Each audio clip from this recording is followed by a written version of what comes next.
Mesdames, Messieurs, bonjour et merci de nous rejoindre pour ce point de l'actualité. Les résultats provisoires de la présidentielle du 11 avril ont été rendus publics ce mardi. Le président sortant, Patrice Athanase Guillaume Talon, est donné vainqueur avec 86,36% des voix. Sortie médiatique du ministre de l'Intérieur et de la Sécurité publique ce matin, Saka Lafia est revenu sur les violences préélectorales. Et puis, tension Centrafrique, ces derniers jours, les agents de la MONUSCA, la mission de l'ONU pour la stabilisation, sont critiqués pour leur travail sur le terrain.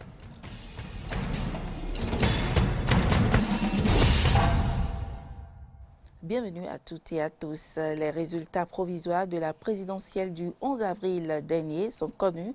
Le président de la Sénat, Emmanuel Tiendo, a annoncé le duo du président sortant vainqueur de ce scrutin. On écoute le président de la Sénat pour les détails. Les résultats provisoires de l'élection présidentielle du 11 avril 2021 se présentent comme suit. Nombre d'électeurs 4 802 303. Nombre de votants 2 409 409. Taux de participation 50,17%. Bulletin nul 111 008. Suffrages valablement exprimés 2 298 401. Suffrages obtenus par les duos de candidats. 1. Corentin Apouin Kowe et Irénée Josias Agossa. Suffrages obtenus 53 957, pourcentage de 2,35%. 2. Alassane Soumanou et Paul Ounkwe. 259 612 suffrages obtenus, soit 11,29%. 3. Patrice Athanase Guillaume Talon et Mariam Chabi Talata. 1 984 832 suffrages obtenus, soit 86,36%. C'est sur cette base que nous avons pris la décision portant publication des résultats de l'élection présidentielle du premier tour. Le ministre de l'Intérieur et de la Sécurité publique était face aux hommes des médias ce matin. Il a fait une déclaration qui relate les déroulés des manifestations dans le centre et le nord du Bénin visant à empêcher la tenue du scrutin présidentiel. Pour Saka Lafia, les auteurs de ces échauffourées répondront de leurs actes. On l'écoute au micro de Carole Olaye et Damien Pedro. Dès le 6 avril 2021, dans le but d'empêcher toute circulation et couper le pays en deux, les 10 acteurs politiques ont notamment eu recours à des jeunes gens, des chasseurs dont certains sont venus de pays voisins et même à des enfants pour procéder au barrage des routes inter-États numéro 2 et numéro 3. Ces barrages, disposés sur plusieurs dizaines de kilomètres, étaient constitués de troncs d'arbres, de pneus enflammés, de camions immobilisés en travers de la chaussée, en vue de restaurer la libre circulation des personnes et des biens. Les forces de défense et de sécurité, après moult négociations infructueuses, ont entrepris de dégager les barrages. C'est ainsi qu'elles ont été violemment prises à partie par des tireurs embusqués armés de fusils de chasse et d'armes de guerre. Faisant preuve de sang-froid et de professionnalisme, les forces de défense et de sécurité ont su gérer la situation essentiellement par des tirs de semonces, afin d'éviter de faire des victimes parmi les paisibles populations et même parmi les assaillants. Le bilan fait état de 21 personnels des forces de défense et de sécurité blessés par balle. En face, les informations font état de 2 assaillants qui auraient perdu la vie. Toutefois, aucun corps n'a été retrouvé et aucune déclaration de décès n'a été enregistrée. Par ailleurs, les dégâts enregistrés au plan matériel sont lourds et se chiffrent, d'après les premières estimations, à des milliards de francs CFA. En effet, outre les dégradations subies par les routes nouvellement construites et en construction, les assaillants ont aussi saccagé les postes de péage et paysage de Dio à Savet et de Siraro à Ndali, puis incendié un camion de la Sénat, celui d'un transporteur nigérien, ainsi que des maisons, le siège d'une radio privée, des voitures, des motos et d'autres biens. Le dimanche 11 avril, en milieu de journée, les forces de défense et de sécurité ont réussi à rétablir la circulation sur les routes inter-États citées plus haut. Je tiens à vous informer que certains commanditaires et auteurs des actes perpétrés ou projetés ont été appréhendés et que d'autres sont en fuite. Force devant rester à la loi, ils répondront de leur forfait devant la justice de notre pays. Je profite de cette occasion pour lancer un appel à tout le peuple béninois pour l'union sacrée autour des idéaux de paix, de solidarité et de vivre ensemble en vue de la poursuite de l'œuvre de développement de notre pays. Et à la veille de cette sortie médiatique du ministre de l'Intérieur, des membres du gouvernement avec le directeur de la communication à la présidence de la République du Bénin ont animé ce mardi 13 avril 2021 une conférence de presse conjointe sur le scrutin présidentiel. La sortie médiatique s'est principalement basée sur les images de fraude qui circulent depuis quelques jours sur les réseaux sociaux. Cano François Mbélérinto et Romaric Devouchi. La présente conférence de presse vise à faire les clarifications nécessaires relativement à des images qui circulent sur les réseaux sociaux et faisant état de fraude lors du scrutin présidentiel de dimanche 11 avril dernier. Les images en question montrent dans un bureau de vote des agents électoraux estampillant plusieurs bulletins de vote. Dans les cas de ces images, il s'observe que les personnes en cause ont bien conscience qu'elles étaient filmées, qu'elles n'ont rien fait pour empêcher cela, ni pour cacher leur visage. Sur les images, on perçoit même la présence d'un observateur de la CEDEAO. L'auteur était donc conscient que son fait serait consigné dans les rapports, d'où il convient de se demander si le but était réellement de frauder ou plutôt de discréditer le processus électoral. Ces faits donc constituent des infractions. Nous avons le sentiment que c'est fait à dessein, parce qu'il a dit tout à l'heure, M. Nwedi, quelqu'un qui entreprend de frauder, quelqu'un qui entreprend de manipuler le vote ou les résultats du vote, et qui se laisse filmer ostensiblement. Ne le fait pas pour les résultats du vote, mais le fait plutôt pour la communication et pour l'image. Ce que nous faisons en ce moment, c'est de permettre aux unités de police judiciaire de démasquer, de retrouver d'abord les commanditaires des actes de terrorisme qui ont été accomplis. Ensuite, les auteurs de ces actes et leurs complices, avant que nous puissions savoir qui a fait quoi et établir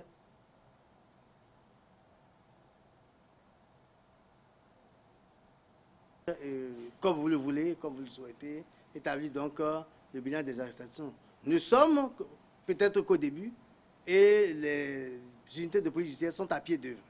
Cet acte est évidemment la conséquence des appels au boycott et au sabotage, lancés certes par des compatriotes, mais qui ont démontré qu'ils sont définitivement les ennemis de la démocratie. Il n'y a pas de dialogue avec les terroristes, il n'y a pas de dialogue avec les ennemis de la République. Quand ceux de nos compatriotes qui sont aujourd'hui égarés auraient pris le bon chemin, comme avant eux d'autres l'ont fait, je ne citerai pas de nom, en ce moment le dialogue sera possible. Mais le gouvernement de Patrice Talon ne dialoguera pas avec les terroristes, avec les ennemis de la démocratie, à qui cette démocratie et cet état de droit ont vocation à s'imposer. Et dans le cadre du déroulement du scrutin du 11 avril 2021, plusieurs missions internationales d'observation électorale ont été déployées pour la supervision. L'ensemble de ces missions, à savoir celles de la CEDEAO, de l'Union africaine, du Conseil de l'Entente et de l'Organisation internationale de la francophonie, ont fait un point de presse ce mardi pour dévoiler les constats faits sur le terrain. Voici le compte rendu de Kano François Humbé-Derinto et Romaric Devouchi. Dimanche 11 avril 2021 s'est déroulé le premier tour des élections présidentielles au Bénin. Plusieurs missions internationales d'observation électorale ont été déployées pour suivre le scrutin. Ce mardi 13 avril 2021, l'ensemble de ces missions ont animé une conférence de presse au cours de laquelle les constats, conclusions et recommandations ont été exposés aux hommes des médias. D'entrée, l'Union africaine a félicité le gouvernement et l'ensemble du peuple béninois pour la tenue de l'élection. L'Union africaine apprécie à sa juste valeur les efforts financiers consentis par le gouvernement de la République du Bénin pour le financement des élections par fonds propres. La mission d'observation électorale de l'Union africaine félicite le peuple béninois pour son hospitalité et remercie toutes les parties prenantes au processus électoral avec lesquelles elle a échangé depuis son déploiement au Bénin. Que ce soit au niveau de l'Union africaine, la CEDEAO, le Conseil de l'Entente et l'Organisation internationale de la francophonie, les constats restent similaires. Malgré certains retards, les bureaux de vote ont ouvert et fermé à l'heure prévue dans une atmosphère pacifique. Le vote s'est déroulé dans le calme, à l'exception de localités au centre et au nord du pays où des tensions ont été enregistrées, ce qui a empêché l'ouverture de plusieurs postes de vote. La présence des forces de sécurité était discrète. La mobilisation des électeurs était relativement faible tout au long de la journée. La clôture du scrutin et le déroulement des opérations de dépouillement ont été plutôt satisfaisants dans la plupart des bureaux que nous avons couverts. Au terme de l'exposé des constats, des recommandations ont été faites à la Sénat, aux candidats et à la classe politique nationale. À la Commission électorale nationale autonome Sénat, élaborer et mettre en œuvre un programme de formation des agents électoraux pour renforcer les capacités organisationnelles des membres de postes de vote. Aux candidats, recourir aux voies légales en cas de contestation des résultats. Au gouvernement et à la classe politique, restaurer la confiance entre les acteurs politiques et créer un climat de consensus minimum sur les règles et les mécanismes électoraux conformément au protocole additionnel de la CEDEAO sur la démocratie et la bonne gouvernance dans la perspective des futures échéances électorales. L'opinion nationale et internationale est donc informée des recommandations faites par l'ensemble des missions internationales d'observation électorale déployées au Bénin dans le cadre du déroulement du scrutin présidentiel. Les regards sont désormais tournés vers les institutions compétentes pour la proclamation des résultats. Sur le continent, tension en Centrafrique ces derniers jours, les agents de la MONUSCA, la mission de l'ONU pour la stabilisation, sont critiqués pour leur travail sur le terrain. Plusieurs rassemblements se sont tenus à Bangui pour dénoncer leur inaction. Des scènes quotidiennes dans les rues de Bangui. La population en discussion très animée avec les forces de l'ordre.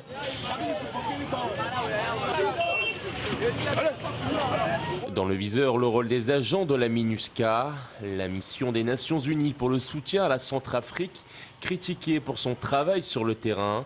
Un sentiment d'insécurité plane chez les Centrafricains et Centrafricaines. Ce qui s'est passé, c'est ce qui a fait que les gens manifestent aujourd'hui, c'est qu'un élève du lycée technique qui était en train de partir à l'école a été renversé par un véhicule de la MINUSCA et il est mort. Les élèves et toute la population ont manifesté leur colère. Aujourd'hui, la population est en train de souffrir alors qu'ils ne font rien dans le pays. Un fait divers qui n'a pas été confirmé ni démenti officiellement mercredi matin du côté de l'ONU. Un peu plus loin, proche de la gendarmerie centrafricaine, un autre véhicule entièrement calciné est entouré par des élèves du lycée technique armés de cailloux et de bâtons. Ces dernières heures, plusieurs manifestations ont été organisées au sein de la capitale, notamment sur 3 principales avenues. Des véhicules et des casques bleus ont été pris à partie par des projectiles. La sécurité a donc été renforcée. Cela a créé un soulèvement avec tout ce qui se passe dans l'arrière-pays. La MINUSCA ne fait rien contre. Ils sont juste là à se pavaner dans Bangui.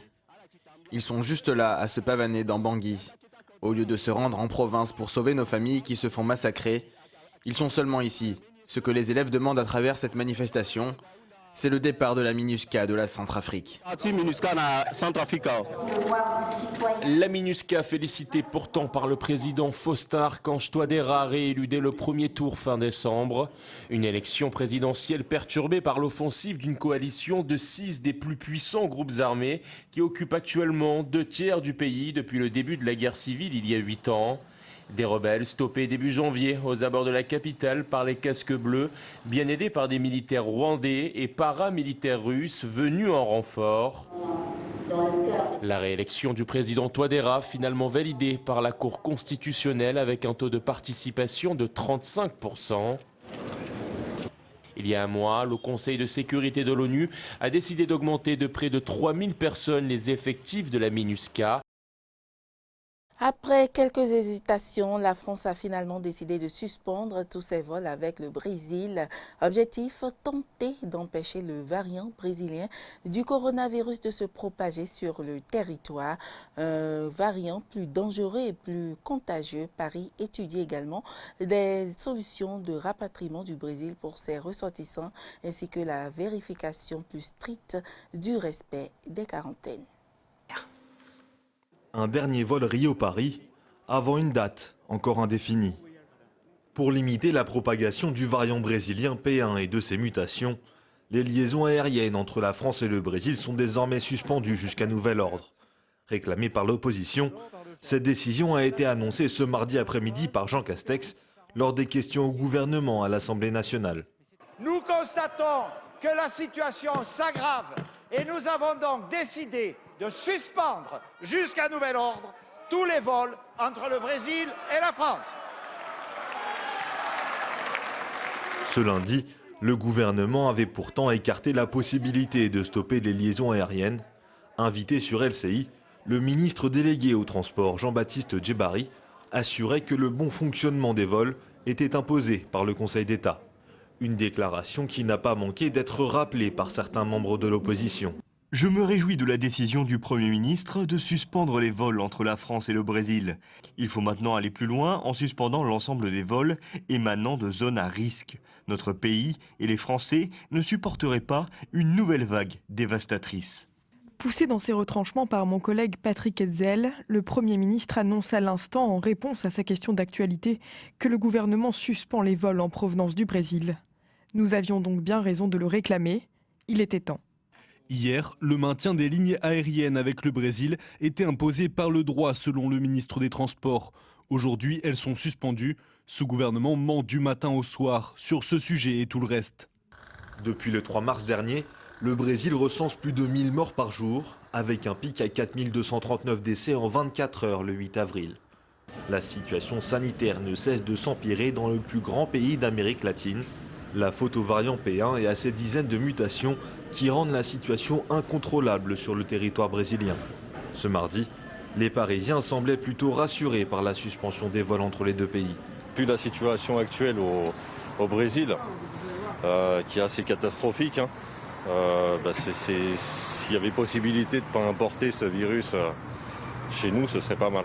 Il vaut mieux effectivement qu'on reste chacun chez soi pour essayer déjà d'améliorer cette pandémie, qu'elle ne soit pas trop prise d'assaut. Et voilà.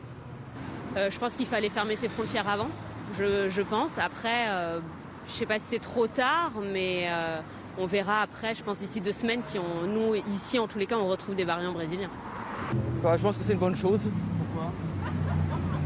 Il faut limiter le mélange, le brassage des populations. Si la France interrompt ses vols jusqu'à nouvel ordre avec le Brésil, quid des liaisons avec la Guyane ? Dans ce département d'outre-mer français, le variant brésilien représentait plus de 80% des cas positifs recensés la semaine dernière. Et ce sera tout pour cette édition, mesdames, messieurs. Merci pour l'attention et à demain.